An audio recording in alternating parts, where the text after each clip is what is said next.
Hello viewers, আজকে আমি আর আমার বর মিলে আবারও বেরিয়ে পেয়েছি একটা মলের উদ্দেশ্যে। আজকে যাচ্ছি আমরা কেপিএস মল, চুচুড়াতে আছে সেই মলটা। মানে এত রিভিউ দেখেছি, আমার এত ভালো লেগেছে, তাই আমরা ওখানে চলে এসেছি। তো ফাইনালি ওখানে পৌঁছে গেছে। আমরা এন্ট্রি গেট দিয়ে এন্ট্রি করে আমরা ভেতরে ঢুকতেই দেখলাম ওখানে বাটা কোম্পানির জুতোর শোরুম, মান্যবর আর ট্রেন্ডস রয়েছে। ট্রেন্ডসে আমরা কি কি কালেকশন আছে সেগুলো আমরা চেক করলাম, বেশ ভালো ভালোই কালেকশন ছিল। তো কিছুটা ভিডিও করার পর আমরা জানতে পারলাম যে ওখানে আর ভিডিও অ্যালাউ নেই, তাই আর দেখতে পারিনি। কিন্তু এই কোরিয়ান ড্রেস থেকে ধরে ক্রপ টপ, প্যান্টের কালেকশন অনেক ভালো ছিল। তো যাই হোক, আমরা গ্রাউন্ড ফ্লোর থেকে ফার্স্ট ফ্লোরে গিয়ে দেখলাম ওখানেও পুরোটাই টেন্স।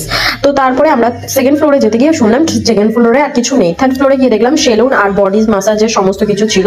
তারপর ওখান থেকে আমরা ফোর্থ ফ্লোরে গিয়ে দেখলাম ফুডের কাউন্টার। ফুডের কাউন্টারে আমরা অর্ডার দিতে গিয়ে বললো এখানে নাকি কার্ড না করলে অর্ডার নেওয়া হয় না। তো আমরা একটা কার্ড করে নিলাম। কার্ড করে নিয়ে আমরা মেনু লিস্টটা দেখছিলাম যে ওখানে কি কি পাওয়া যায়। ওখান দিয়ে আমরা দুজনে মিলে চিকেন মোমো অর্ডার করে দিলাম। কিন্তু আমাদের অর্ডারটা আসতে 10 মিনিট লেট হবে বলে আমরা একটু বসে ছবি টবি তুলে নিচ্ছিলাম, একটু ঢং করে নিচ্ছিলাম যাকে বলে আর কি।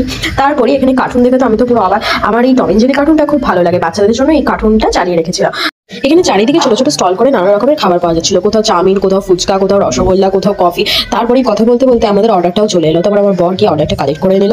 মোমোগুলো দেখে আমি তো জাস্ট অবাক, মোমোগুলো এত টেস্টি আর এত ডিলিশিয়াস দেখতে। আমরা খেয়ে দেখলাম, খুবই ভালো ছিল, কিন্তু চাটনিটা খুবই স্পাইসি ছিল। তো যাই হোক, আমাদের তো খুবই ভালো লাগছিল। কিন্তু ওভারঅল আমার যা দেখে মনে হলো আরো জামা কাপড়ের কালেকশন রাখলে ভালো হয়। তো এখানে আমরা হাত ধুতে এসে এত সুন্দর মিরার দেখে আমরা এখানেও কটা ফটো তুলে দিলাম। আজকের মতন এখানেই শেষ, টাটা।